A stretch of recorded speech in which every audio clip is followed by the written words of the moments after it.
Peace and welcome to the culture here on the Black Star Network. I'm your host, Farajii Muhammad. Thank you so much for tuning in and being a part of the conversation. Folks, we got a lot to talk about. Let's talk about what's happening with Black speech, as there's going to be a new Oxford dictionary for Black euphemism. And the question I'm having, is this really good for the culture? We'll have that conversation. Also, let's talk a little bit about reparations, as now there's a new bill that passed in the state of New York where they say that they are going to establish a commission to possibly explore the ideas of reparations for New York. Wow. The later we check in with one attorney who defended college students at Freaknik. Yep, folks, he's got the real story. Stay with us. All of that is happening on today's edition of The Culture right here on the Black Star Network. Let's go.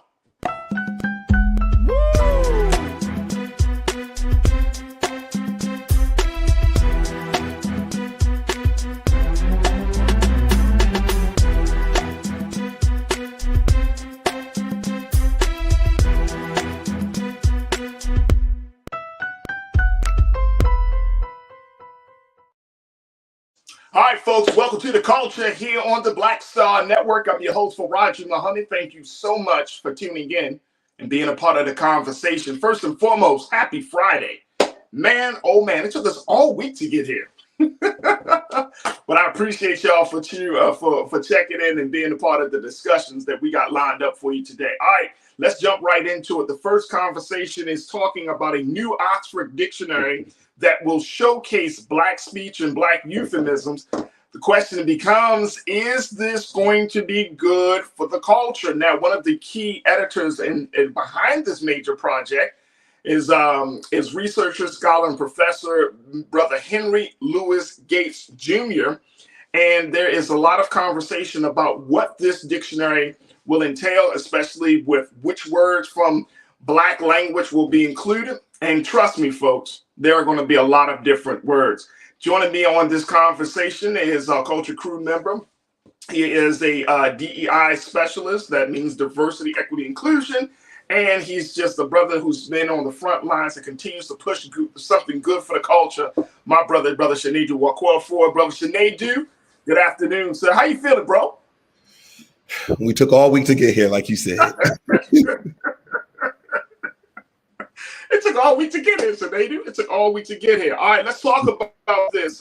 Let me just share with you the word that's coming across the wire from various media sources. This one comes from NBC News, where they're talking about that. Take a look at this, folks. I didn't write this.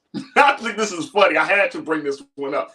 To post this quote, Keenan. This is from NBC News. Precise definitions for bussin', chitterlings, and cakewalk will be distributed to the world in 2025 with the new dictionary issued by Oxford University Press. Last year, Oxford University Press revealed its plans to publish the Oxford Dictionary of African American English in entirely unequaled lists.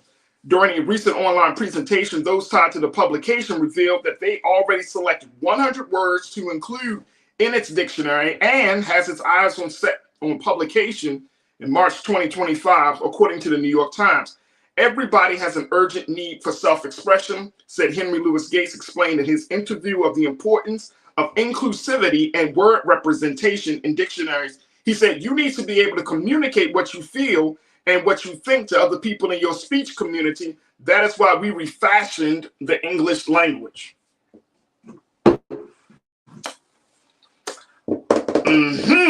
That's what Brother Henry Louis Gates puts out. You got to refashion the English language. Here's my question, Shanedu. I don't have a problem with Oxford Dictionary deciding to do this, but come on. You know what I'm about to say. Like, should some words from our vernacular, from our speech, should that really be included in a dictionary that is going to be distributed worldwide? Do we want everyone to say that's busted? Here's my only way I would agree with this. If it is now okay to add AAVE into the Oxford Dictionary, which is the dictionary of dictionaries, then that should also mean that the culture that comes with that language should now be accepted for job interviews and job speak. If you think that our language that was once diminished that was Right. once used to say that we were uneducated. If you're now putting it in the dictionary represented by one of the greatest institutions in the world, then there has to be a cultural change under the guise as it pertains to what is professional or not. Because you can't take our words and put it in the dictionary because you want to use it. But then when we use that vernacular, we are told that we are ghetto, uneducated, so on and so forth. Two things can't be true at the same time in this point. So I need to know about those ramifications. Once we have those discussions, then we can talk. I have a second point. My second point is, hell no, it shouldn't be in that damn dictionary. And it's simply because it's ours. And it's yet again, white folks wanting to take our rhythm and not our blues. This is what we use. This is ours. This is our thing. If we use it within our own lexicon and in our own anthologies, that's fine. Being as though if it's from a book that we prescribe and subscribe to. But to now integrate, last time we integrated with y'all, it didn't go quite that well as far as I'm concerned. So I don't know how I feel about that. It's a very interesting place to be, right? And that's how I felt, because when I heard about this and I looked into it, I was like, like, and now it's becoming across like, and tell me if y'all feel this, crew and Brother Sinead, is this glorifying speech that, as you said, I think you make an excellent point, that it's not commonly accepted and it's not being seen as traditional speech? Is it glorifying that language? Does it make fun of the words that we have created in our vernacular? It feels interesting. It feels like yes, I don't mind our expressions to be seen and heard and used, right? Because that's the impact that we have made. And to Brother Henry Louis Gates' point. But at the same time, some of these words,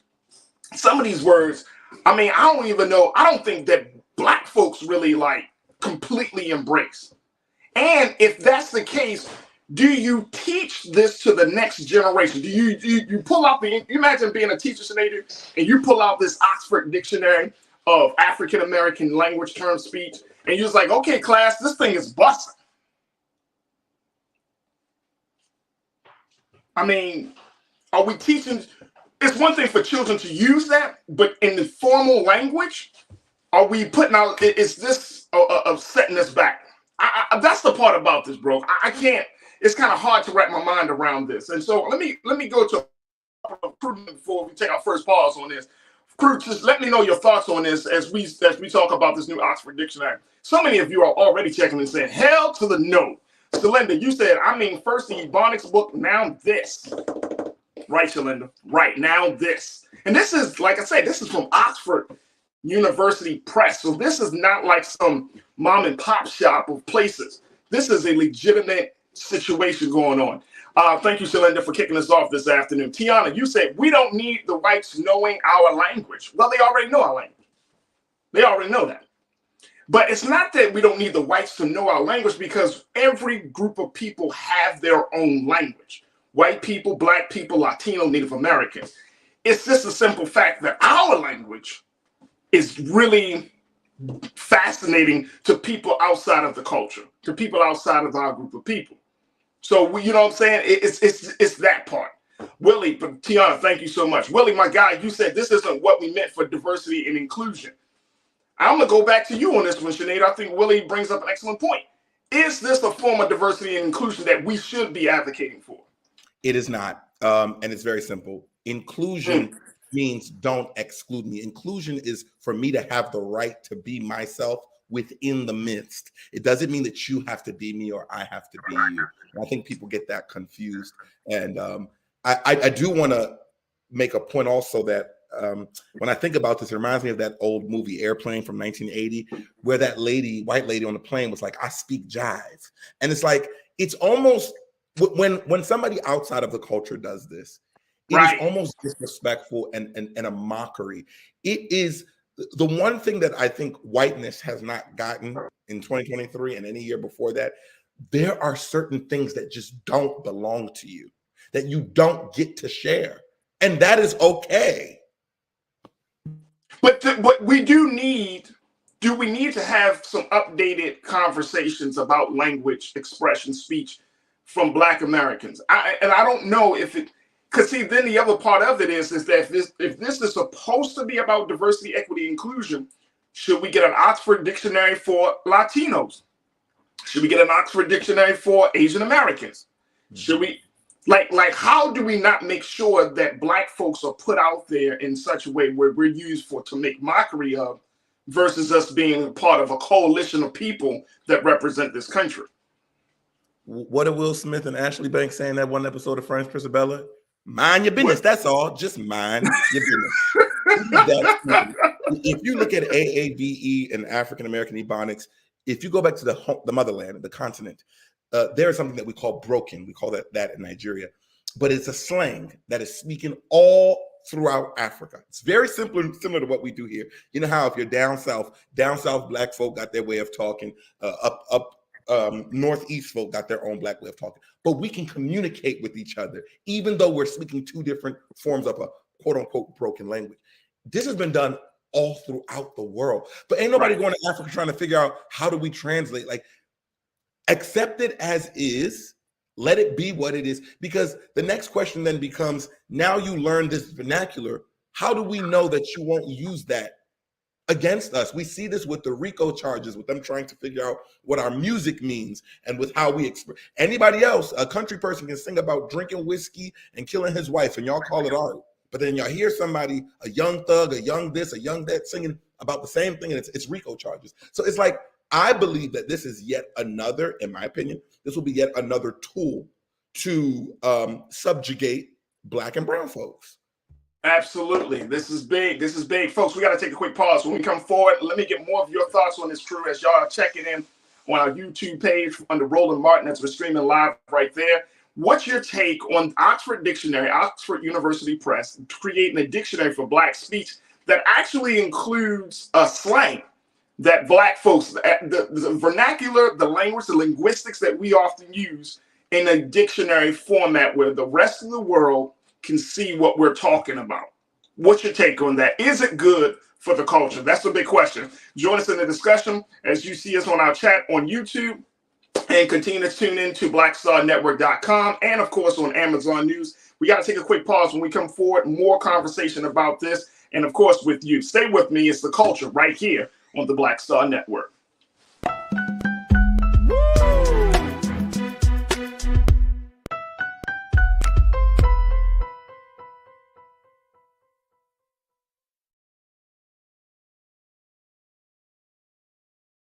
When you talk about Blackness and what happens in Black culture, we're about covering these things that matter to us, speaking to our issues and concerns. This is a genuine people-powered movement. There's a lot of stuff that we're not getting. You get it, and you spread the word. We wish to plead our own cause.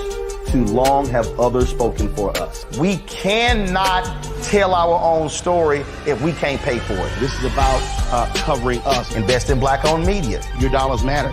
We don't have to keep asking them to cover our stuff. So please support us in what we do, folks. We want to hit 2,000 people, $50 this month, raise $100,000. We're behind 100,000, so we want to hit that. Y'all money makes this possible. Check some money orders. Go to P.O. Box 57196, Washington, D.C. 20037-0196. The Cash App is $RM Unfiltered. PayPal is R Martin Unfiltered. Venmo is RM Unfiltered. Zelle is Roland at RolandSMartin.com.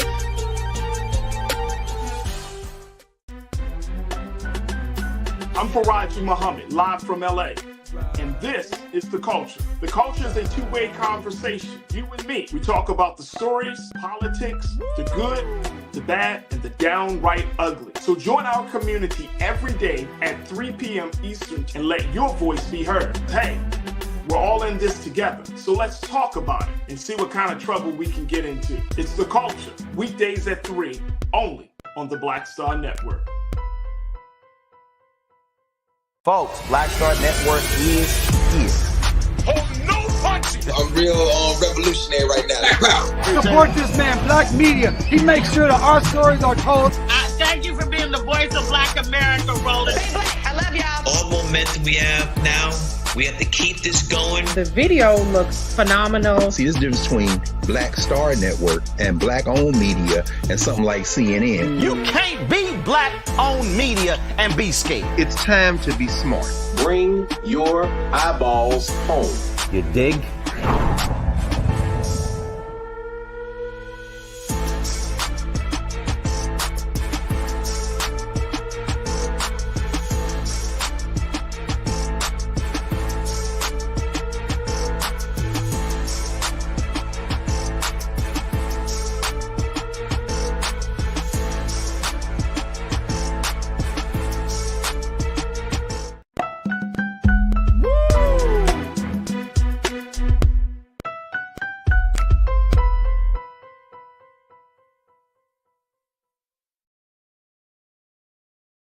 All right, folks, welcome back to The Culture. We've been talking about Oxford University Press has officially announced that they have started working on a new project, creating an Oxford Dictionary for Black speech. That's going to be a project that's going to be headed up by Henry Louis Gates, the researcher, scholar, professor, to include terms that Black folks often use in our daily interactions with one another and with other folks. Now, been checking in with my brother Shanadu Wakwafor, diversity, equity, inclusion specialist, and of course with you to get your take on this, folks. Let me just share with you, and brother Shanadu, I want to bring you back into the frame. There are already 10 words that they have already decided to move forward on and including in this dictionary. Now, the first one is bussin'. Everybody, if you don't know what the word bussin' means, folks, you're not Black. No, let me tell you. Let me tell you, I found out from Bustle Nadu. Nira told me when she was in school working with elementary school students.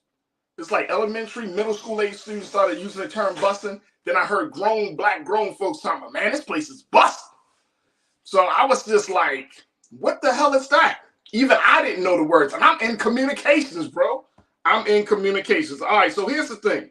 There are 10 terms, folks, that it's going to be included. They're going to be 10 terms with definitions and etymologies in this new dictionary. Let me share with one. We already said bussin'. The second term, folks, is grill. Grill, like the grills you put on your teeth. Grill. Yeah, according to that, a removable or permanent dental overlay, typically made of silver, gold, or another metal. And often, I'm not making this up. And often, this is a kicker. A grill often inset with gemstones, which is worn as jewelry.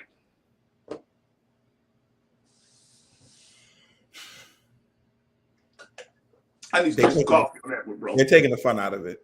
And I mean, grill. The other one, promised land. A place perceived to be where enslaved people and later African Americans more generally can find refuge and live in freedom. Really? Wow. Wow. Promised land. Chitterlings. I think everybody know what chitterlings is. Chitlins, and depending on what part of the country you're from. Chitterlings is going to be a part of it. Kitchen. This is a new one. The hair, the nape of the neck, which is typically shorter, kinkier, and considered more difficult to style. The kitchen. The other one, cakewalk. A contest in which Black people would perform in a stylized walk in pairs, typically judged by a plantation owner. The winner would receive some type of cake. Something that is considered easily done, as is this job is a cakewalk. They even got the term old school that's going to be included. I think everybody knows what old school means. They also got another term, I've never heard this one used, ring shout.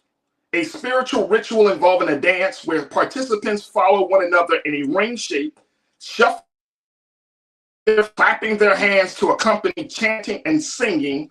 The dancing and chanting gradually intensify and often conclude with participants exhibiting a state of spiritual ecstasy. Sinead, what do we make of this, bro? Because I'm trying to understand. Look, I'm going to be honest with you. I'm trying to see how this doesn't play into some level of insult. or put us on another, again, put the spotlight on us and our culture to the point where people are like, yeah, I'm gonna do a cakewalk. Oh, hey, I guess I guess you think this situation is busing. Like, I feel like this is their what's the word I'm looking for? This is their gluten-free way of trying to be a part of the culture, and I'm not for it. Because if you think about the word y'all, if you now have to define the word y'all by saying you all, you've taken the fun out of the slang. Right. And I think that is what's happening here. These are all slang terms. These are all form of community engagement. And more importantly, these words are peculiar to a persons or a people that share the same situation. What I am now starting to see is just that line being crossed. Like when you look in hip hop and you see certain white people wanting to sing about the struggle or rap about, and it's like, yeah, anybody can do it, but this is for us. This is the language and the culture that we've created from oppressive situations, including bringing in the first place. Let's really talk about that, because at one point in time, you all ridiculed us based on how we talked because we could not pick up a foreign language because we were enslaved and brought here. But now it's because Black culture is so good and it's so quantifiable that now everybody wants a piece. And that is my issue with the integration of our cultures into American society. At a certain point, it becomes a co-opting. We've seen that with the word woke, which was a message of charge, of awareness. Look how that whole word has been co-opted. Absolutely. And I think that's a great point that you're making, Sinead, that we do have to be careful about how we want our culture to be embraced by other people and how we want our culture to be put on Front Street by other people. Very quickly before we take our next pause, Sharon Gregory, you said, who the hell approved these damn words? Man, I don't know. Willie, you said this is the main reason why, to me, America's leading export is Black culture. Second is things made with Black labor. It's so much, man.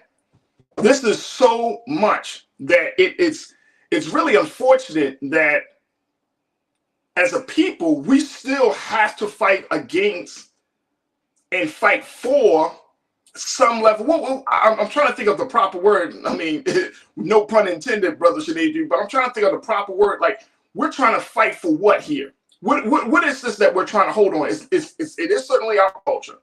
It's certainly our language. But I'm just thinking about the constant barrage on our identity. I mean, every part of our humanity is often questioned, is often scrutinized. Is every part of our humanity is often either recognized as bits and pieces. Okay, we like this part of Black culture. We can hold back on that part of Black culture. I mean, it's getting to be so bad now.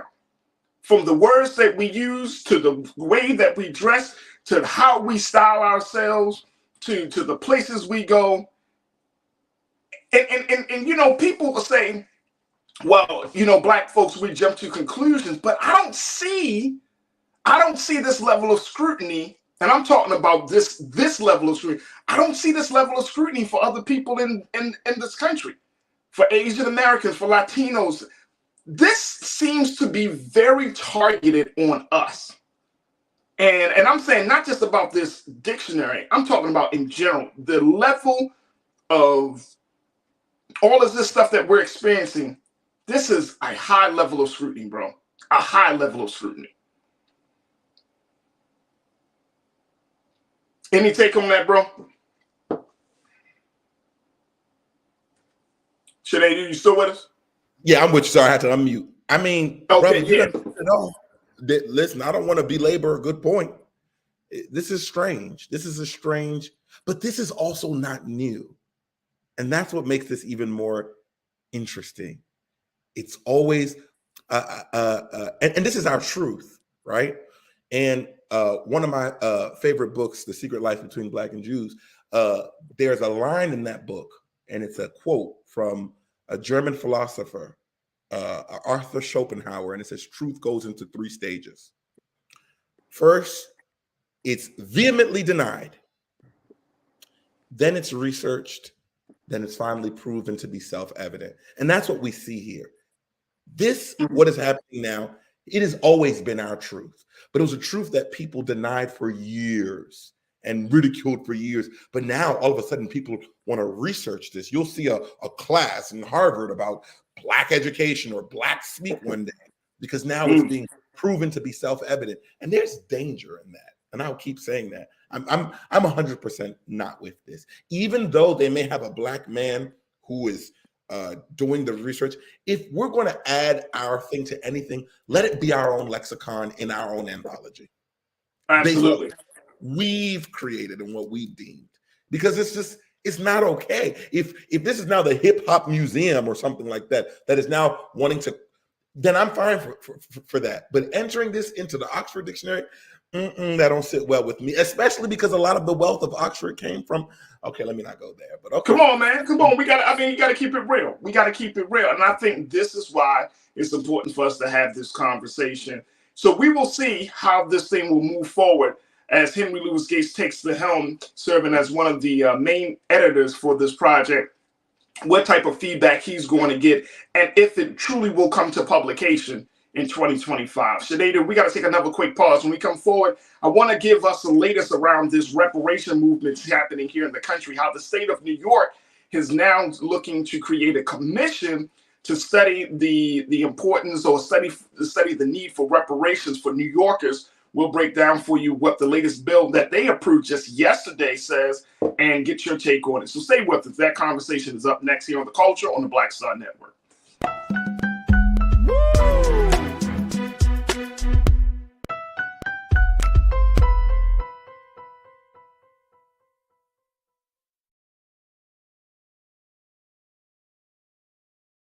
Folks, Black Star Network is here. I'm real revolutionary right now. Support this man, Black Media. He makes sure that our stories are told. Thank you for being the voice of Black America, Roland. Stay black. I love y'all. All momentum we have now, we have to keep this going. The video looks phenomenal. See, there's a difference between Black Star Network and Black-owned media and something like CNN. You can't be Black-owned media and be scared. It's time to be smart. Bring your eyeballs home. You dig?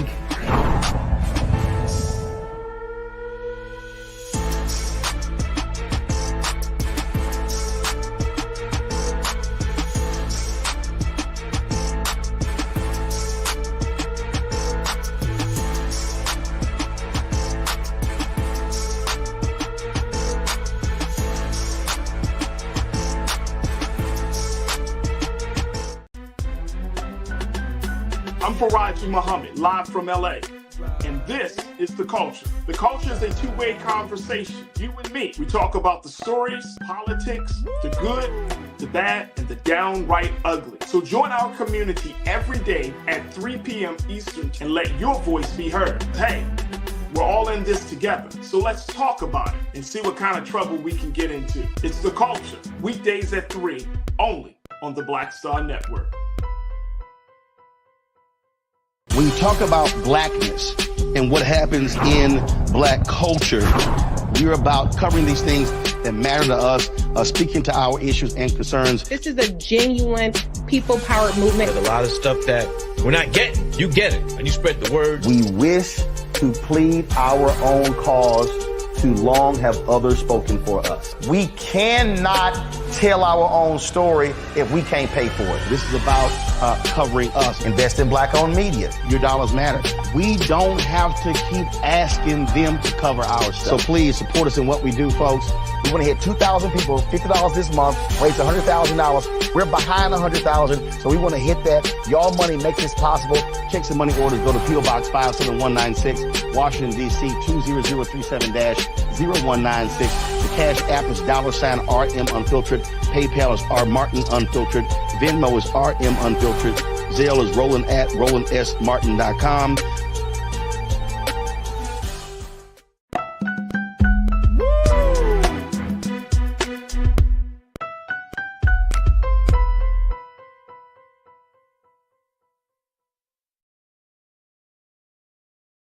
All right, folks, welcome back to the show. Now, from talking about language to talking about history, we're going to give you an update on what's happening with the reparations movement here in America. And it seems like what has been happening here in the state of California has now caught some momentum to happen on the other side of the country in the state of New York.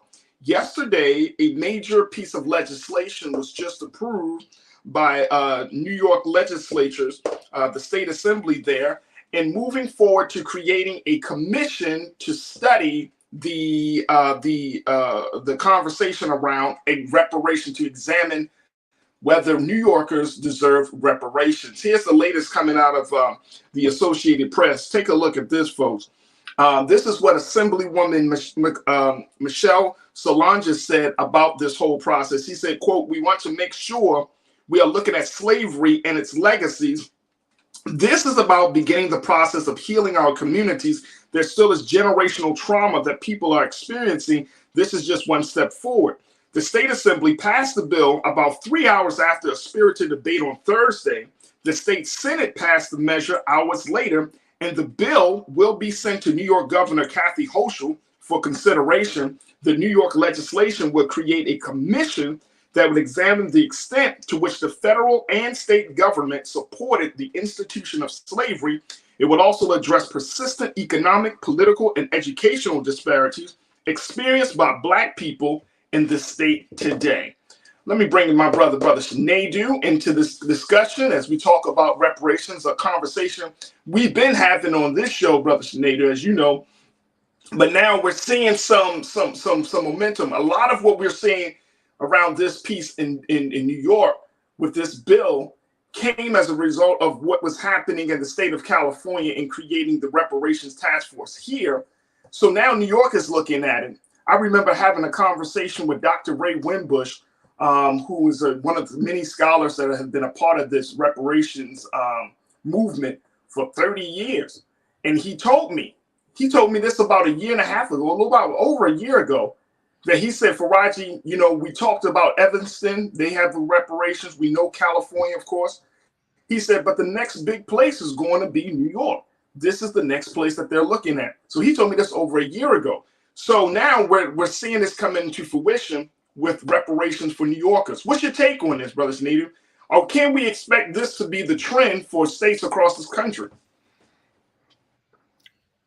First of all, shout out to the great griot and OG Dr. Raymond Winbush. Come on, man. You got to shout him out. Right. Professor at the illustrious Morgan State University. Great man. Right. Here's my issue about this study. Who remembers 2020 quarter one, COVID-19? Do y'all remember how many billions our government gave to an unproven vaccine? Where we paid first, hoped that what we were paying for worked, and then reaped benefits at the end. I say that to say, how much longer are we going to study this? How much longer are we going to study this? How many years did it take the Jewish community to get their reparations? How much did it take the Japanese to get their reparations? How much did it take for us to make amends with the Native Americans in some form? My question is, how come when it always comes to Black, it's like, we need to figure this out a little bit more? That is my main. I'm glad it's moving through New York, but I don't want another fucking study. We know, y'all know what y'all did.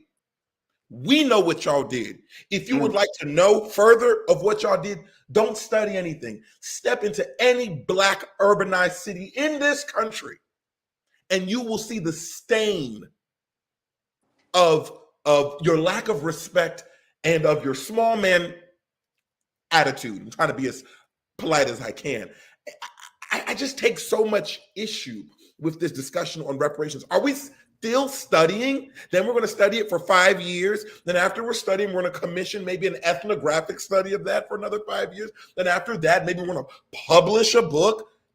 Y'all either going to pay or y'all not going to pay. Because I think at a certain point, it becomes disrespectful when someone tells you that we're still going to study if you're worth or your descendants are worth getting any reparations for us owning you, dehumanizing you, and selling you back and forth like you were a piece of meat at the grocery. Right.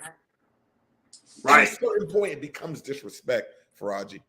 No, I get it. I'm right there with you with that same passion, bro. Same energy, same passion and energy. Like, look, you mean to tell me in modern day 2023 America, and I'm not just talking about black folks. I'm talking about white people. I'm talking about Native. I'm talking about anybody. You mean to tell me that we can't make the connection that of black folks who were enslaved and the progress of this country today, there are some dots to be connected that a lot of what we're seeing today is because of the transatlantic slave trade. You mean to tell me that we got to study that? I'm with you. I'm totally with you. Look, McCole Lewis, you checked in. My sister, you said, agreed, brother. Talking to you, brother Sinedu. The studies are pointless. Absolutely. Sandra, thank you so much, McCole. Sandra, you checked in and said, a study is not needed. Slavery is a study. That's it. It's real simple. Go back, look through the history books and say, you know what? America is wrong for doing what she did. America is responsible for doing what she did. America needs to be held accountable for doing what she did. Right there, Sandra. My man JM, you said 100% talking about brother Sinedu. Study, study, study. That's all they do. No action. Here we go. Sean, thank you for checking in. Sean Thomas, you say true speaking, my bro. Talking to you, brother Sinedu. Right. Absolutely. Who else is checking in? Jacqueline Boateng, you said agree, Sinedu. Absolutely. Yep. Sandy, you brought this point up from James Baldwin, one of our great authors. You said James Baldwin asked, how long must we wait? That was over 50 years ago. He said that in an interview. We still here? That's the problem with a lot of these conversations. And look, I'm not mad that now you got folks. Here's the thing. It's going to be very, very pivotal that as much as we are all kind of frustrated, that we got to push this thing forward to create even greater momentum beyond the studies. If you're living in the state of New York right now, crew, if any one of you are living in the state of New York, you should raise your voice and be like, look, we don't need to study. Just open up the history books. That's all you need to do. We need to move forward on this because there needs to be some forward momentum. Because if California, one of the largest states in the country, New York, one of the most populous states in the country, now we got to look at some of these other states, right? You got to look at the size of Texas. You got to look at Florida. You got to look at all of these other things. But a lot of that can get caught up. The momentum can slow down if we are not on board. So I hope, because I know there are a lot of different sects and views of what reparations should look like, how it should be distributed and all of that. But I hope that a lot of the infighting within the reparations movement doesn't slow down the momentum of us trying to get some stuff done. Because if you got two of the most biggest and most populous states moving forward on this, it's only a matter of time before the federal government kicks in and say, okay, we need to do something bigger. We need to try to figure this out. But there needs to be some momentum around this, Representative, to your point. Yeah, agreed. But hopefully, wrapping two things into one, hopefully they don't now try to use our last story and then learn our language and think that because they speak in the way we speak and now their vernacular is bussin', that maybe we'll take that and smile and just be happy with that. And I know it may sound far-fetched, but I put nothing past whiteness because it has been proven that what they will try to do is find any way to relate to those who they're dealing with, to find ways to minimize from them pain. Because then the issue with reparations is even after they study and come up with their solution, it's then who gets it. Then it's going to become a war. Who is Black enough to get it? Do I get it because I am a first generation African in the Americas, even though I still suffered from the policies? Do I get as much as my friends? That's a big conversation, bro. It's going to cause crazy infighting because we already see the divide between Blackness, whether you're African, whether you're Brazilian or in Portugal or here in the States. Who is the Blackest? And with that infighting, it'll be like, well, we need to now do another study. Right. And see, that's exactly what I'm speaking to, bro. That's exactly what I'm speaking to, that we don't get into a space where our infighting gets in the way of forward motion and progress. Quettis Bedhead, you checked in and said, are they going to give reparations to inmates or their families, which are mostly black? See, we got to think about it all. But see, here's what I'm thinking as we close out on this really quickly. The thing I think that is important for us to keep in mind is that for an issue like this, it needs to be discussed on a state level before it goes to a federal level. You're going to get much more buy-in if there is a consensus among state legislatures, and I'm talking about political strategy and political science here, folks. You're going to get more of a buy-in if you get state legislatures to sign on to this, to have this discussion, to discuss all this before it gets to the president's desk. We're going to cover a lot more ground on a state level, because the state is going to be the ones responsible for doling out the money, the resources, whatever the case may be. That's what the state is going to be responsible. The federal government is not going to send out a mandate to no state to say you're going to have to pay your constituents, you have to pay your citizens reparations, and this is how you're going to do it. They're going to, I bet you, they're going to leave it up to the states. So you got to have the conversation on a state level before you take it to a federal level. And I'm happy that that's what's happening. I just don't want that infighting to be a barrier for what we already know is right, is necessary. That's what it is. Now, we can keep the infighting to ourselves and not take it into the public space so much that it becomes this other thing. Then I think we're in forward motion. But look, here's the thing really quickly, Sinead. I remember having a conversation about reparations 10 years ago. So we actually are moving forward, because this is now a part of the mainstream discussion about what do you do in terms of the race question. This is the mainstream discussion. So it's at least we're at this point, because when John Conyers introduced that bill, what has it been? Almost 40 years now, bro? He ain't getting no support. He was out there as a solo artist, brother. He was out there by.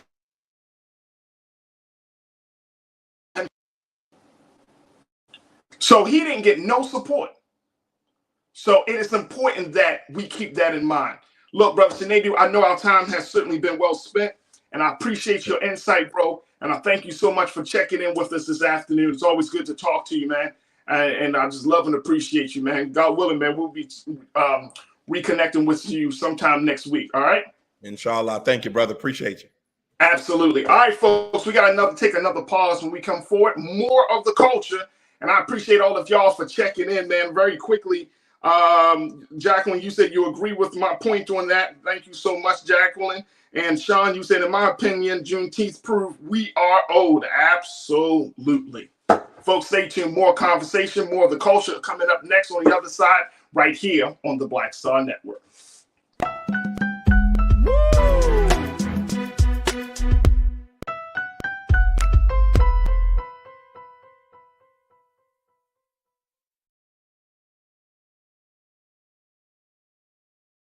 When you talk about blackness and what happens in black culture, we're about covering these things that matter to us, speaking to our issues and concerns. This is a genuine people-powered movement. There's a lot of stuff that we're not getting. You get it, and you spread the word. We wish to plead our own cause.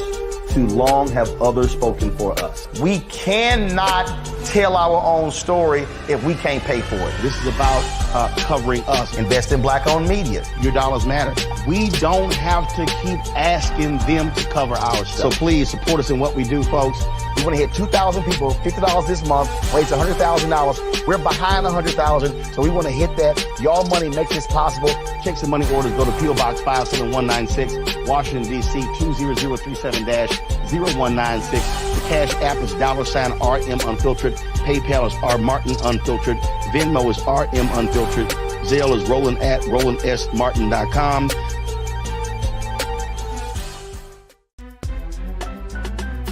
I'm Farajii Muhammad, live from LA. and this is The Culture. The Culture is a two-way conversation. You and me. We talk about the stories, politics, the good, the bad, and the downright ugly. So join our community every day at 3 p.m. Eastern and let your voice be heard. Hey, we're all in this together. So let's talk about it and see what kind of trouble we can get into. It's The Culture, weekdays at 3, only on the Black Star Network. Folks, Black Star Network is here. Oh, no punches! I'm real revolutionary right now. Support this man, Black Media. He makes sure that our stories are told. Thank you for being the voice of Black America, Roland. Stay black. I love y'all. All momentum we have now, we have to keep this going. The video looks phenomenal. See, this difference between Black Star Network and black-owned media and something like CNN. You can't be black-owned media and be scared. It's time to be smart. Bring your eyeballs home. You dig?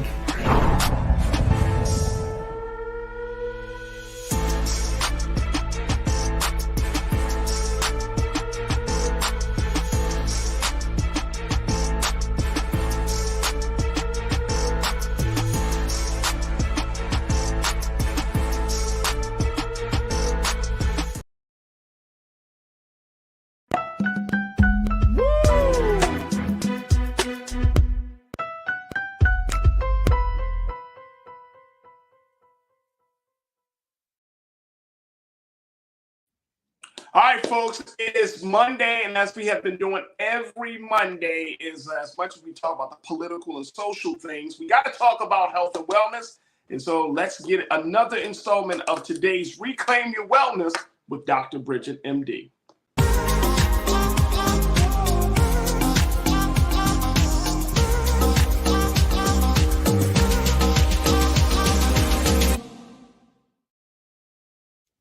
All right, Dr. Bridget, good afternoon. How are you, sis?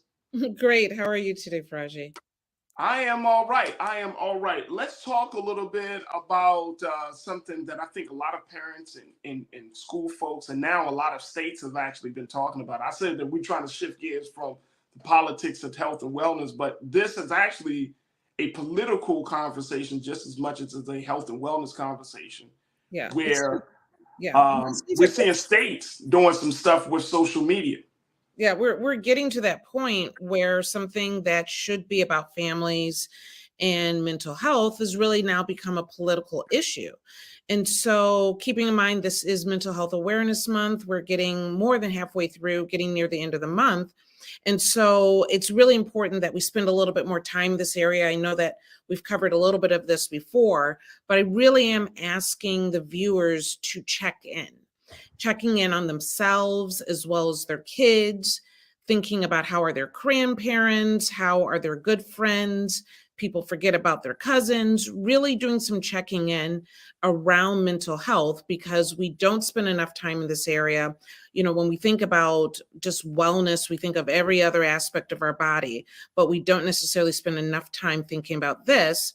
And it's becoming more of an issue because of social media and the smartphones that kids carry. So what I really want to talk about today is how the government is now getting involved in what you are able to view on your phone as far as TikTok and social media today. Yeah, so this is interesting because this is coming out of a conversation where we're seeing states starting to ban the use of TikTok. And I'm talking about the actual app, folks. They're not allowing TikTok to be used in the state. This is very, very interesting and a little scary in a sense, right? Because it's like 1984, Big Brother is watching type of thing. But I can understand why some states are having some concerns because we're seeing that on these social media platforms, there are different contests, there are different things. Young children particularly are being exposed to adult content in a very, very unhealthy way. And this comes out of what we're seeing. Montana, the first state to completely ban TikTok. Now, some people might say Montana, I mean, who, you know what I'm saying? Like, it's a smaller state. But I think the big thing is, can this be enforceable given the fact that this is social media? Like what are you going to do? Are you going to, how do you put a ban on something like this? Does that mean that it's not allowed to be downloaded in the phones? I mean, it gets into a lot of the weeds of this stuff. Yes. But Montana, what do you think was going through the minds of legislators in Montana when they looked at this whole thing? Absolutely. So Montana decided that not only where some states are looking at certain age groups, right? As far as there's a bipartisan bill where it is the Protecting Kids on Social Media Act, where the youngest people are banned, younger than 13, and then between ages 13 to 17, you would need parental consent. A lot of this still goes back to TikTok specifically, but Montana said no one can be on TikTok. This is something they were looking to do to start in January 2024. And they've already gotten pushback, of course, as we know. And as you said, is this even enforceable? What they're looking at is 3 reasons why they're doing it. Because as far as I'm concerned, if you ban TikTok, what are we talking about? We're talking about reels, right? These quick 30-second, minute or so, quick information that is just almost addictive to our brains. But the fact of the matter is, you get rid of TikTok, you still got Instagram, you still got Facebook, it's still out there. What they're trying to prevent, though, is companies that are collecting data on you and your kids. So a lot of this is focused on kids, but this is for the adults as well. So don't leave yourself out of the equation during this conversation, because not only are your kids addicted, but you are too. And so it's important that we set an example and see how can we fix the problem. Another thing is, like you said, protecting our kids regarding the information online that they're being subjected to, sometimes being groomed or sexual trafficking, being exposed to adult content, whether that is pornography or just information and that is just not age appropriate. And so definitely, even though we can put some restrictions on the parental side, kids very quickly figure out how to get around that. I had this conversation with my own teenagers about them banning TikTok. And my now 18-year-old very quickly said, oh, we can get around that easily. Like, she didn't even flinch. She didn't even care, because she knew that there was an easy way to get around it. And it's already been discussed in their friend groups. So that right there, Doc, that right there opens up like Pandora's box for me. It's like, first and foremost, and I've had this conversation with a number of people that feel like social media, as much as it is supposed to be fun and bring people together, is so necessary to be a part of our lives that even if we try to put some restrictions or some boundaries on it, that people are like, no, we got to find a way. And that right there, that reeks of addictive. Yeah, exactly. You know what I'm saying? It's like you're telling your child, or you're telling the addict, like, no, you can't have this anymore. They're like, oh, you want to try to do it? Oh, I got a better way. And it's like, now you're crossing into a different space. That's what it sells. That's what I'm hearing from you. Yes, absolutely. The fact of the matter is, I'm not saying that you won't have access to Google or other aspects of our computer and the internet. And we're talking specifically about social media, and a lot of this looks at TikTok specifically. You can survive without social media. Okay. And wait a minute, hold on, Doc. Hold on. I gotta make it, because I think the world has just shook right there when you said that. Hold on. I'm trying to fix my equipment here. Can you say that one more time? You can absolutely survive without social media.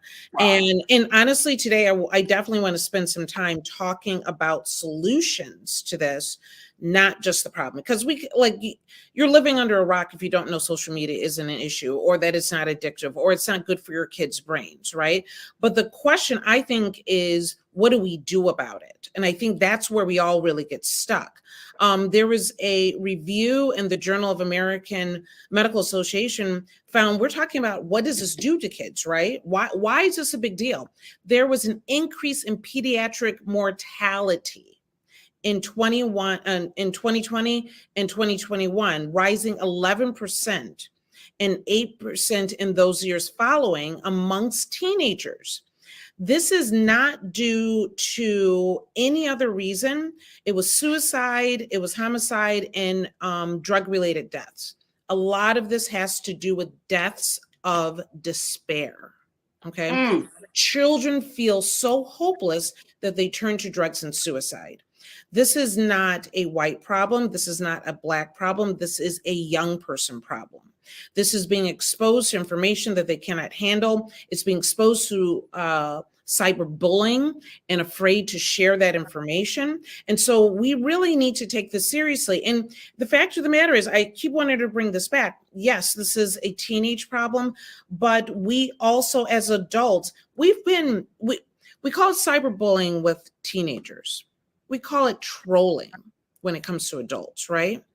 And if you don't think that adults don't get highly affected and have depression and have issues with this, then you're really missing the significance and the how strong that social media actually is. So I want to make sure we don't leave ourselves out of this conversation. No, that is, I like how you put that.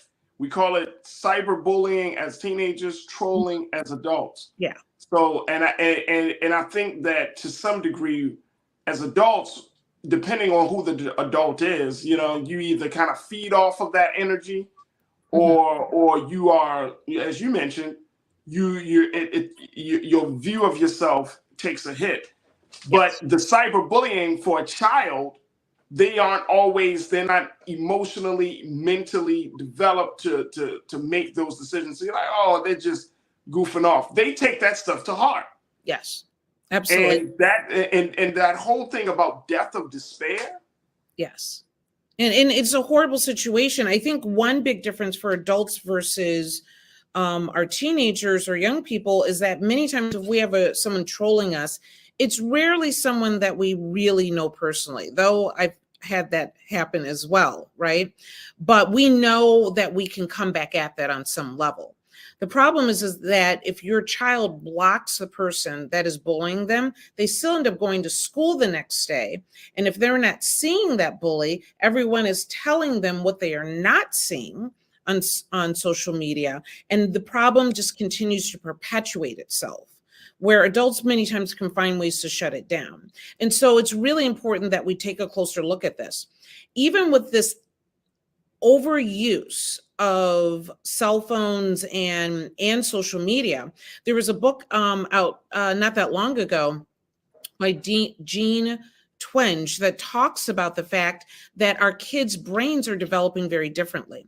That a 12th grader now is about emotionally developed as an 8th grader in previous generations. Damn. Whoa. Right? Whoa. Think about that.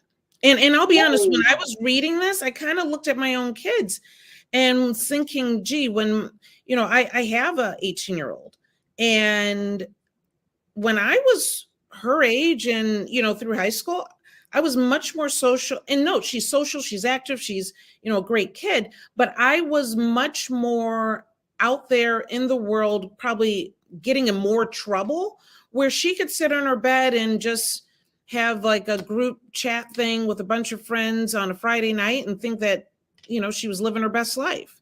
And no, they lived through COVID during those teenage years. So it's a little bit different.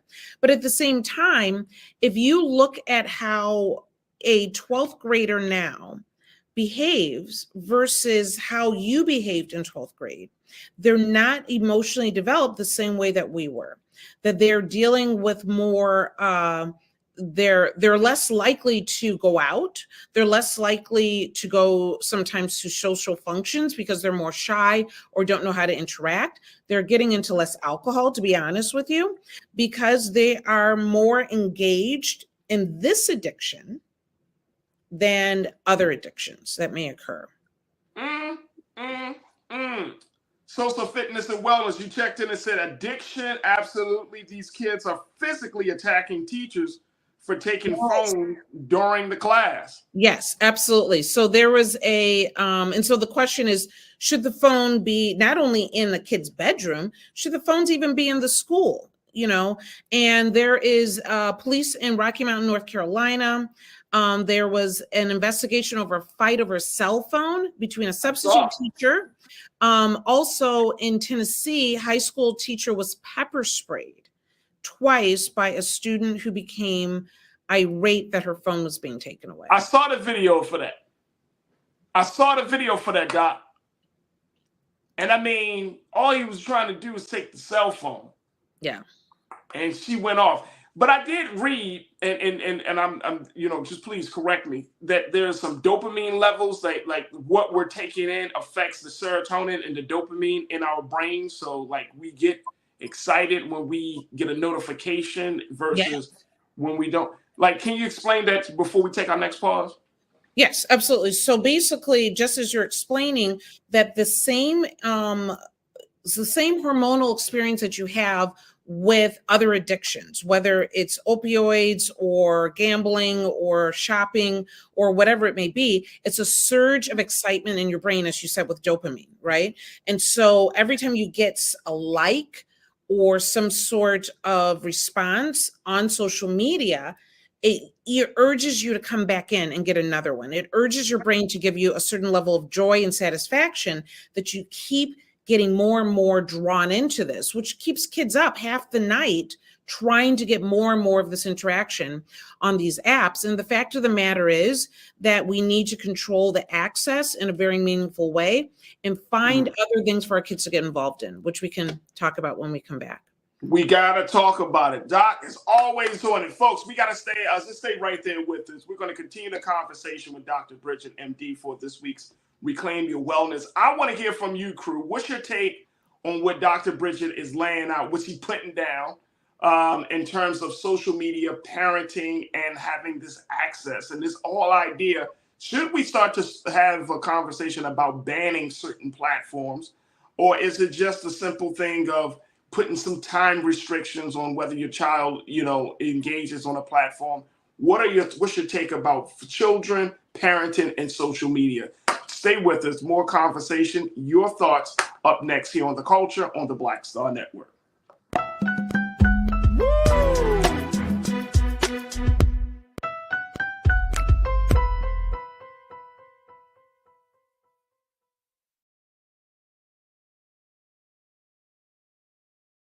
Hi, I'm Dr. Jackie Hood Martin, and I have a question for you. Ever feel as if your life is teetering and the weight and pressure of the world is consistently on your shoulders? Well, let me tell you, living a balanced life isn't easy. Join me each Tuesday on Black Star Network for a Balanced Life with Dr. Jackie.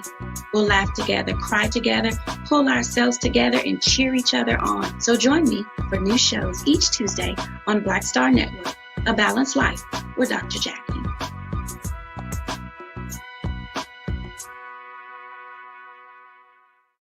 Black Star Network is here. Oh, no punch! I'm real revolutionary right now. Thank you for being the voice of Black America. All momentum we have now, we have to keep this going. The video looks phenomenal. See, there's a difference between Black Star Network and black-owned media and something like CNN. You can't be black-owned media and be scared. It's time to be smart. Bring your eyeballs home. You dig?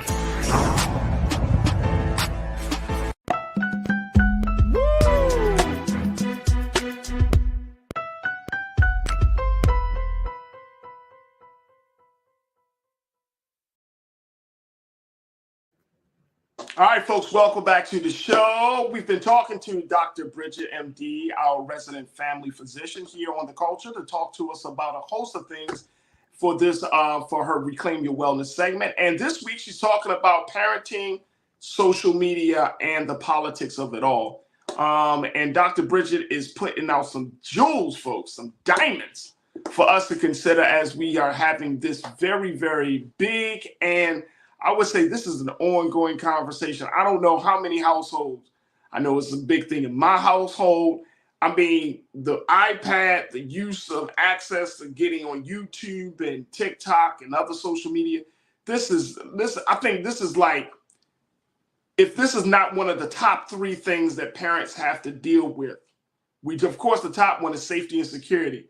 But then once you know in the house, it's like, all right, so what you doing while you're in the house? You know what I mean? Like social media, your children have access to these type of platforms, to these apps. That is another major concern. I want to get some folks from some of the some thoughts from our crew as they share their take on this, Dr. Bridget. First and foremost, McCole checked in and said, I believe that it is the parents, caregivers' responsibility to monitor their children online and offline. Online and offline. So, McCole, you saying it's the parents' responsibility, which I truly agree with. I think that as a parent, especially if you have younger children, but once you get into the teenage years, you have to build some level of trust with your child to be able to have those conversations with them. It's not going to be easy. Every child is you can't have a cookie cutter conversation. You got to figure out what's the best way to build that level of trust, to build the relationship around social media. So, Dr. Bridget, when Nicole said, I believe it is the parents, caregivers' responsibility to monitor their children online and offline, what does that look like? Does that look like putting some boundaries on the time that they're on social media? Or does that look like, all right, you're on TikTok, you're going to see some wild stuff, having a conversation about the quality of the content? What does monitoring look like? I think it's all of the above. I mean, keep in mind, there was a recent survey that came out. 46% of American teens say that they are online almost constantly. That's half of teenagers. Almost constantly. And 35%, 46% said constantly, and 35% said almost constantly. And so keep in mind that your kid is on there all the time. Where are you? Right? And that means that even when they're at home at night, even when you're all together, they're still on there all the time. That's half of teenagers. So monitoring goes beyond just taking the phone away. It goes really like, get in there, have the conversations. What are you looking at? If you are all sitting on the couch on your phones and you know that's what's happening, what are you looking at? Let me tell you what I'm looking at. I will tell you one thing I do with my kids, that when I am on social media and I find something interesting, I share it with them. If I think it's interesting, if I think they could benefit from it, if I think it's funny, there's one thing to make it a negative. It's another thing to make it something that can bring you together. Great point. Conversation is really, really important. So let me throw out some ideas to you. And keep in mind, I want to make people realize that we're not just talking about being on the computer or social media. We're talking about children and anxiety. Okay. We're talking about what this does to them. We talked about the addiction and the dopamine, but we also need to be aware that the anxiety and the depression that it might cause. There's a new documentary that's out called Anxious Nation. Okay. And it says that 29% anxiety is increased by 29% in the recent years. And so kids, like almost a third of kids, are more anxious than we've ever seen before. And so if you're dealing with this, if you want to dig deeper, definitely look up anxiousnation.com. They have 2 contributors that will be significant. The Kenya Hamed, who is a neuropsychologist that is going to have input on there. And Tim Story is a pastor, author, and speaker, and he also talks about this as well. So definitely look that up. It's something that's just came out, and I think it's worthwhile for people that have kids. And sometimes you don't recognize anxiety right off the bat. You sometimes see combativeness or withdrawal, and many times it can be anxiety. Absolutely. Absolutely. Let me get back to what the crew is saying. And I'm glad that you brought up this point. Tiana checked in and said, this is why we need to log off and take a break from social media. We need to normalize taking a break. Absolutely. Absolutely. So there used to be something called screen time off. It was an organization that they would have a week where they would celebrate getting rid of not just your phone, but television, all screen time. And they would provide activities and things all around the country, things that you could go to really kind of get away from it, take a week off from the screen, and giving parents ideas of what to do with their children of all ages. It was a nonprofit that eventually, I believe, might have lost some of their funding, but it's something that you can still do at home in some ways as well. And so the first thing I would say is, as you started to mention here, set your own house rules. Why does the government have to decide what's going on in your house? Right. Set your own house rules. Don't let the phone be the babysitter. And then even create some sort of reward system for the amount of time that they're able to get away. Because keep in mind, if there's addiction, if they're that set, then, and you do have those dopamine surges, you're going to have to slowly pull them away from it and maybe provide a different type of reward as they get further and further away. Oh, absolutely. Absolutely. Cheese toast. I'm sorry. Not cheese toast. I see that you posted, but also Lori Parks, you said, I see little babies 2 and over every single day using a cell phone, holding them in their little hands. And when you take it away, they throw a fit. Cell phones, which has become the new babysitters. Yes. I see it in the grocery stores. I see it in the cars. I see it. I mean, I understand it, right? But what does that do for a baby, for a child of that age, 2, 3, 4 years old, when they get connected to the electronic device? So it literally rewires their brain in a different way, that they need immediate satisfaction, immediate rewards. And so that temper tantrum that you see in the 3-year-old is the same temper tantrum that you're seeing in these high school students with the fight and the pepper spray, because they're developing an addiction to this quick information that is satisfying and stimulating to them, right? And so even though in the beginning, you know, it is an easy babysitter, but we've got to get engaged again. And guess what? It's also an easy babysitter for the adults as well. You know, kids used to suck their thumb. This is sucking your thumb, but it's a screen instead. Absolutely. Karen, my sister Karen Connor checked in and said, it is frightening electronic devices have replaced human relationships. It is the parents' responsibility to set expectations and limitations and practice those expectations, set time limits. How do we get back to a place of teaching children the value of human relationships, the importance of those things? I mean, because I spent a lot of time with my children, Doc, and we go to places, we go to the beach, we go all types of places. But it's like when they come home, y'all gonna probably be mad at me when I say this. But if you spend a lot of time with your children, an hour on the thing, on the device, you just like take it. You know what I'm saying? The key thing is that you already spent a lot of time with them. We're not saying that this is the end all be all and it's the worst evil and what have you.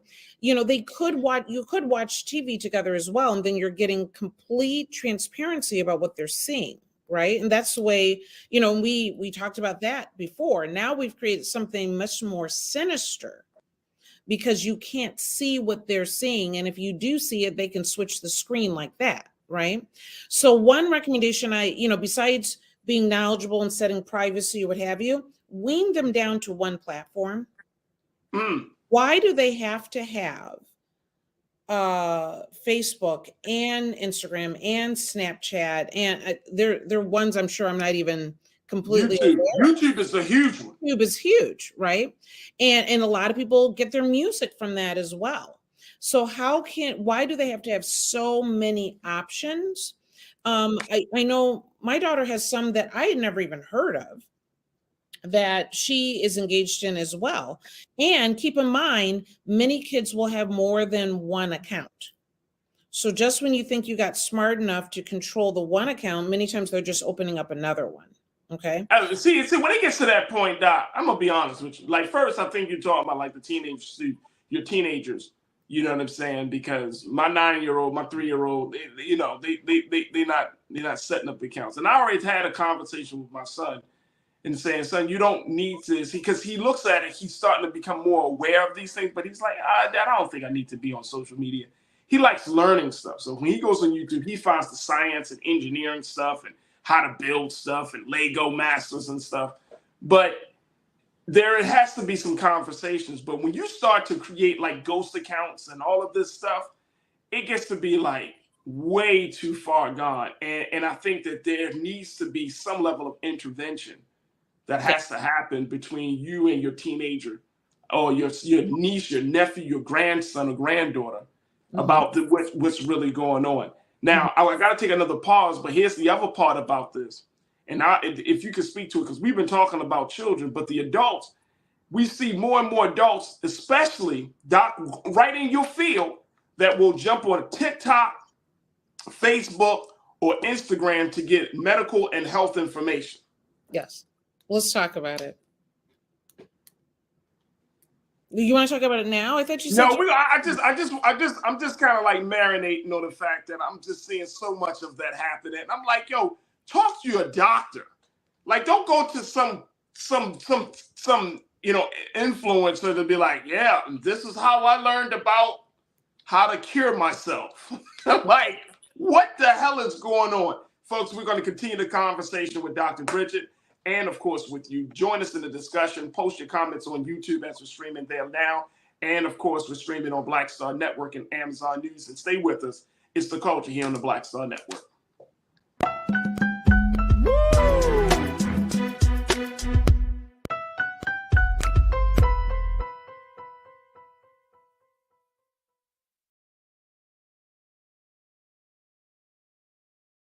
When you talk about blackness and what happens in black culture, we're about covering these things that matter to us, speaking to our issues and concerns. This is a genuine people-powered movement. There's a lot of stuff that we're not getting. You get it, and you spread the word. We wish to plead our own cause. Too long have others spoken for us. We cannot tell our own story if we can't pay for it. This is about covering us. Invest in black-owned media. Your dollars matter. We don't have to keep asking them to cover our stuff. So please support us in what we do, folks. We want to hit 2,000 people, $50 this month, raise $100,000. We're behind 100,000, so we want to hit that. Y'all money makes this possible. Check some money orders. Go to P.O. Box 57196, Washington, D.C. 20037-0196. The Cash App is $RM Unfiltered. PayPal is R Martin Unfiltered. Venmo is RM Unfiltered. Zelle is Roland at RolandSMartin.com. Black Star Network is here. Oh, no punch! I'm real revolutionary right now.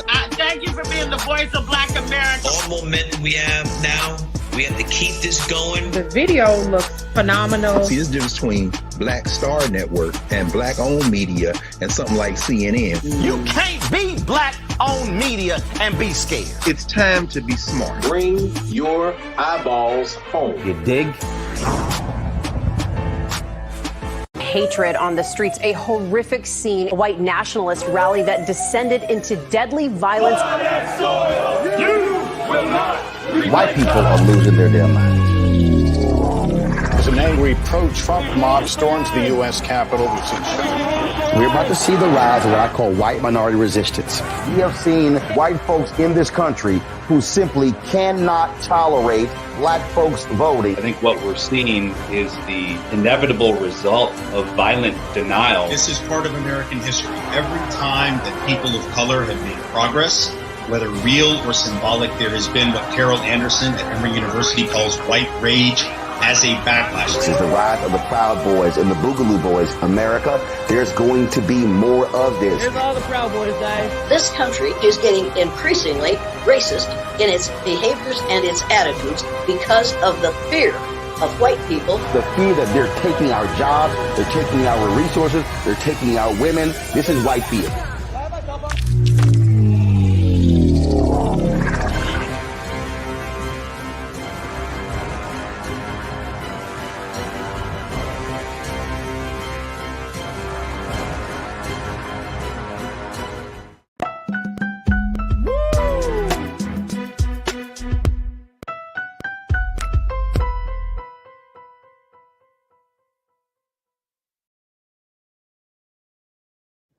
All right, folks, welcome back to the show. We've been checking in with Dr. Bridget, MD, for this week's Reclaim Your Wellness segment, as we talked about everything from social media, the impact it has on children, and the impact that it has on adults when it comes to parenting and understanding things in the world.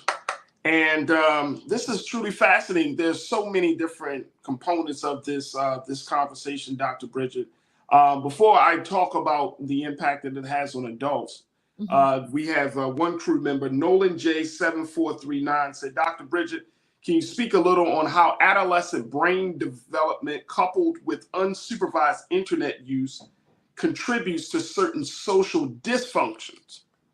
Right. So we're talking about, like we talked about anxiety, but are there any other social dysfunctions? Do we start to see some level of schizophrenia, bipolar disease, other things like that that may emerge because we find ourselves in this space?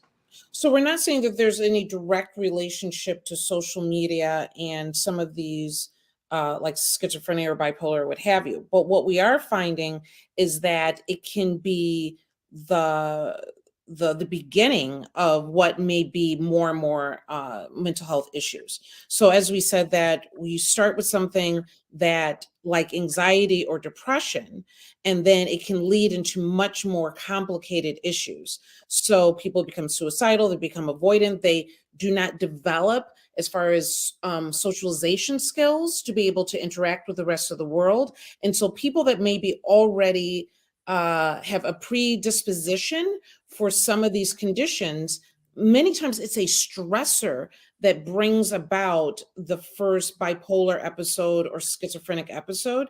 And so in some ways, if this is that stressor, then you might see a correlation, but it is not the social media itself that causes it, if that makes sense. Yeah, that makes a lot of sense. That makes a lot of sense. So let me just say this, as we look at the impact of this on adults, Doc, that we just came out of COVID. Culture crew member Erica Beverett made this point that we came out of COVID, everything went online, whether it's our children's schooling, whether it's us doing work. Now we're in this digital space. Now that genie has been out of the bottle. And now folks are saying, hey, it's not good to spend a lot of time online. And you're like, but the whole world has told us to go online. Now we're supposed to just jump back out into the real world. How is that? How can you reconcile those two realities? And Erica also said, as we talk about folks going to social media to get some form of guidance about health and wellness, she said a lot of folks can't afford doctor visits, so we may lean on some social media understanding. We have been told that social media is the place to go. This is our new reality. And now it's like, nope, that's not the new reality. That was only a new reality for 2 years. But now it's time for you guys to get back out into the real world. How do we handle that? The fact of the matter is that we've talked before about Black people in particular do better when they have physicians that look like them, that understand them, that can relate to them, and do individualized patient care, right? So when you decide to seek medical advice from, like you said, an influencer or someone that sometimes is being paid to recommend certain things, you cannot say that that is for you, number one, okay? We've seen the downfall of Dr. Oz, who is, I believe he was a neurosurgeon, if I'm not mistaken, or a neurologist. And then, of course, he's doing a social media platform. That is not the issue in itself, but he was often recommending things that had no medical sounding whatsoever. And people bought into it, okay? We can't necessarily look at these platforms and assume that what they are saying is for you. The fact of the matter is that when you're going to the doctor, particularly if you're going to the pediatrician for your child, that pediatrician should be asking about the screen time. They should be asking about how many accounts, how much time, how is this affecting you? Have you had bad episodes, emotionally related to social media? And if the child or the parent says yes, then should be treated like any other medical condition. Either some sort of recommendation should be put in place, a follow-up should be set, that this isn't something saying, oh, well, do better, get rid of the phone, I'll see you in 6 months or a year. This should be considered the new medical condition that the pediatrician should be addressing, because the downfall of this is only worse. So do not put your pediatrician or your doctor's feet to the fire and expect more when it comes to this. And then for adults, you're saying that adults that are exposed to this level of all of this content, that it does play onto them. Does it become harder? I mean, you're a family physician. Does it become harder for you to do your job if your patients are coming to you? Well, I saw on Instagram, Dr. TikTok told me. Does that make your job harder when you're like, you got to debunk that process, deprogram your patient from that, and then reprogram them in understanding that there are other alternatives, a very real alternative to whatever problem they have? I think at the end of, that's always been there. Before there was social media, there were the television shows or just the media in general, right? Something comes up and people ask me about it. Before that, I was getting, the latest newspaper, article that was sharing, some new fad. So that's always been there. And that's not necessarily a negative. If I find that to be threatening, that's my problem. That's not the patient's problem. At the end of the day, if I have a good relationship with that patient, I'm going to be able to take what they're bringing to me, consider what applies to them, and then also help them through this information, because they're really coming to me because something has been shared with them and they're trying to apply it to their life. So I don't consider that a threat. I consider it's all information coming to the table. The fact of the matter is, if I have adults or kids that seem to have issues with more social media and the information, I recommend leave the smartphone at home. Get a flip phone.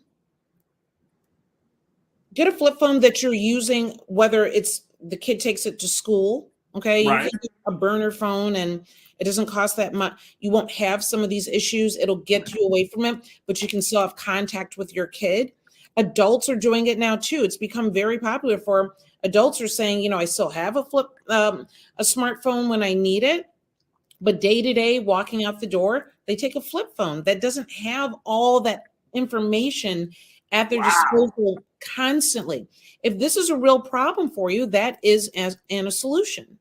Another thing is, just like at the bar or a big party and people put the car keys into the bowl, when people come home at the end of the day, those phones should go into the bowl or the kitchen or into the charging station or however you want to, address this. And most of the time I hear from parents, adults as well as kids, that, oh, well, this is my alarm clock. Alarm clocks aren't that expensive.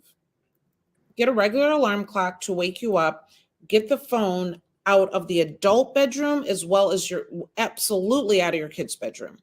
Plugging in the phone should be in another location so that they are not waking up in the middle of the night and you're not waking up in the middle of the night, dealing with social media and, being drawn into this space that actually it's a waste of time. It slows down your day. It makes you less productive. Absolutely. Absolutely. Man, oh man, Dr. Bridget, you always breaking it down. Look, is there going to be an after chat about this today? Absolutely. I have some more suggestions about how to manage this for adults as well as for kids, as well as some other resources that I think people find interesting. So I will see you at 5:30. And folks can definitely log on to Dr. Bridget's IG page. If you don't follow her, make sure you do. Follow her on Instagram and on Twitter and all social media. but she has those after chats, 5:30 p.m. Eastern Standard Time, right on her IG page. Phenomenal discussions about things that we talk about here and some additional information she can provide. And it's just a great way to get your questions answered by our very, very cool and laid back and just overall just knowledgeable Dr. Bridget, MD. Doc, thank you so much for joining us again this week. We look forward to reconnecting with you soon. Absolutely. Thank you, Farajii. You're welcome. All right, folks, we got to take another quick pause. When we come back, let me share with you some good news. Stay with me. It's the culture right here on the Black Star Network.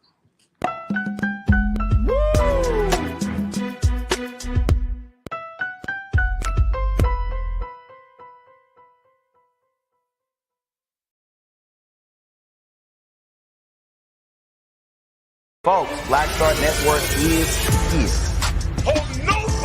I'm real revolutionary right now. Support this man, Black Media. He makes sure that our stories are told. Thank you for being the voice of Black America, Roland. Hey, Black, I love y'all. All momentum we have now, we have to keep this going. The video looks phenomenal. See, there's a difference between Black Star Network and Black-owned media and something like CNN. You can't be Black-owned media and be scared. It's time to be smart. Bring your eyeballs home. You dig? Pull up a chair, take your seat. The Black Tape with me, Dr. Greg Carr, here on the Black Star Network. Every week, we'll take a deeper dive into the world we're living in. Join the conversation only on the Black Star Network. Hi, I'm Dr. Jackie Hood Martin, and I have a question for you. Ever feel as if your life is teetering and the weight and pressure of the world is consistently on your shoulders? Well, let me tell you, living a balanced life isn't easy. Join me each Tuesday on Black Star Network for a Balanced Life with Dr. Jackie. We're all impacted by the culture, whether we know it or not. From politics to music and entertainment, it's a huge part of our lives, and we're going to talk about it every day right here on The Culture with me, Farajii Muhammad, only on the Black Star Network. I'm Deborah Owens, America's Wealth Coach, and my new show, Get Wealthy, focuses on the things that your financial advisor and bank isn't telling you, but you absolutely need to know. So watch Get Wealthy on the Black Star Network.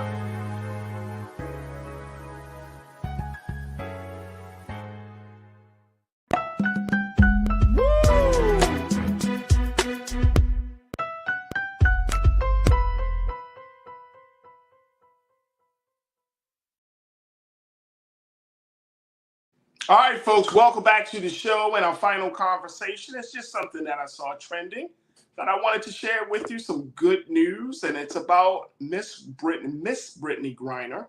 Of course, Brittany, of course, serves as the center for the Phoenix Mercury WNBA team, and she is back playing basketball, folks. She is back playing basketball, and when she came out to play over the weekend, this was the warm welcome she got back at home. Take a look.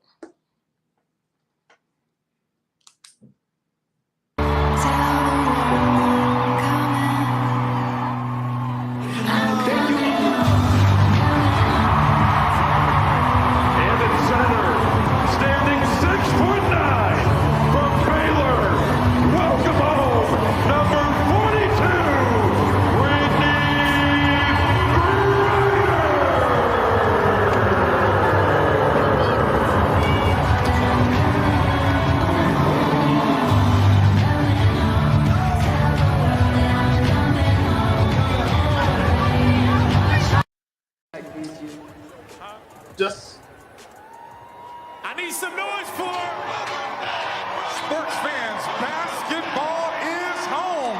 Let's show some love and join us in welcoming BG.